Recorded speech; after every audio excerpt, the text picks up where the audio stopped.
कभी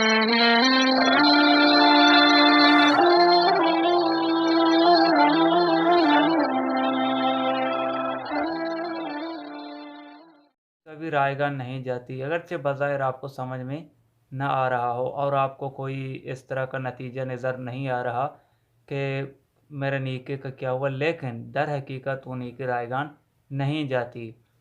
कहते हैं कि तुर्की का बादशाह तुलून रहमतुल्लाह अलैह ने एक शख्स को अपना मुंह बोला बेटा बनाया हुआ था, जिसे अहमद बिन तुलून कहा जाता है, यानी उस शख्स का नाम अहमद था। तो तुलून रहमतुल्लाह अलैह ने उसको अपना बेटा बनाया हुआ था। और एक मर्तबा तुलून रहमतुल्लाह अलैह ने अहमद बिन तुलून को किसी काम के लिए दारुल इमारा भेजा। इब्न तूलून रहमतुल्लाह अलैह जब दारुल इमारत में जाता है और वहाँ पर अपने काम के सिलसिले में देखता है कि एक कनीज़ एक खादिम के साथ बेहयाई में मुब्तला है, तो और वहाँ पर अपना काम करके दोबारा वापस बादशाह के पास आता है और बादशाह को सारी रिपोर्टिंग देता है कि इस तरह का काम हुआ और यूँ वो।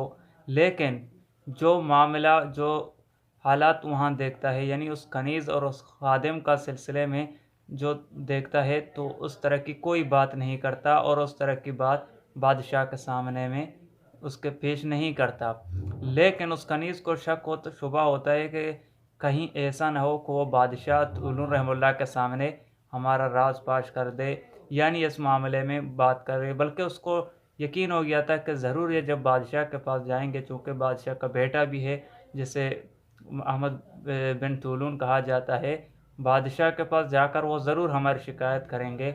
लिहाजा इस खौफ से, इस डर से वो खनीज़ आकर बादशाह के पास उल्टा उसके ख़िलाफ़ साजिश करके उसके ख़िलाफ़ केस दायर कर देती है, ताकि मैं अपने मतलब ये कि जो केस है उससे बरी हो जाऊं।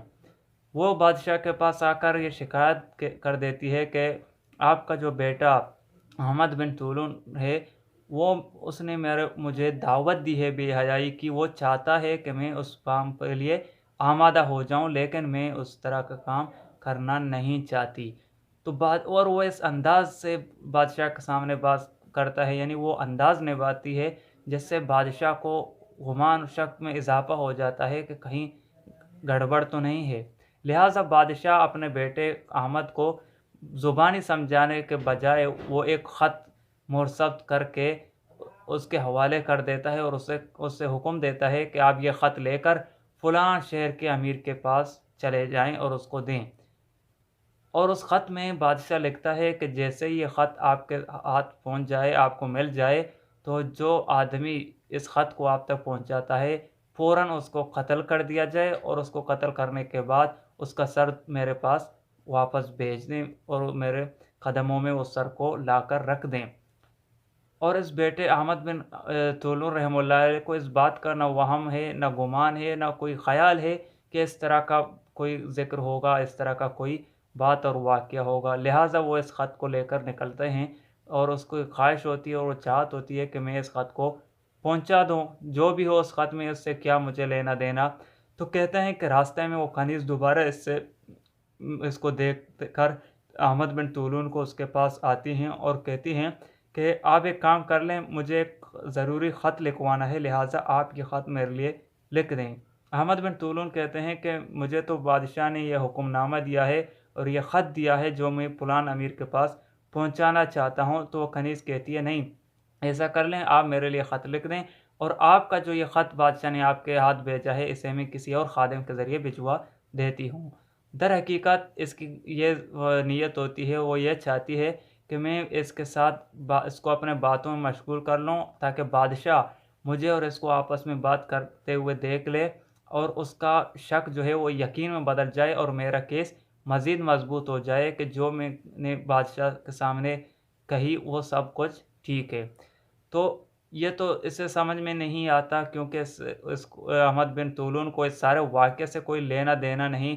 तो लिहाजा वो ये बादशाह का ख़त इस कनीज़ के हवाले कर देता है और ये इसे अपने वो ख़ादिम जिसके साथ इसके कनेक्ट था, यानी जिसके साथ इसके ताल्लुकात थे, तो ये कनीज़ इस ख़त को, बादशाह के ख़त को उसी ख़ादिम को देता है और भेज देता है और वो ख़ादिम उस ख़त को लेकर जिस उस अमीर के पास जिस पहुँचाना है, यानी जिसका बादशाह ने हुक्म दिया है लेकर उसी अमीर के पास पहुँच जाते हैं। तो वो अमीर जैसे ही ख़त को खोलकर उसको देखता है तो जिस उसमें लिखा होता है कि ये ख़त जो भी आपके पास पहुँचाए उसका सर फ़ौरन कलम करके उसका सर दोबारा मेरे पास भेज दें।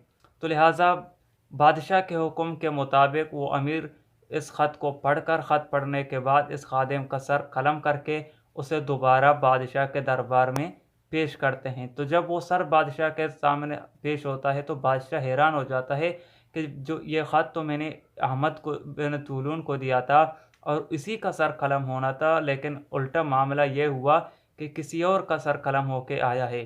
तो बादशाह वापस अहमद बिन तूलून को अपने दरबार में बुलाते हैं और उससे पूछते हैं कि ये क्या हुआ?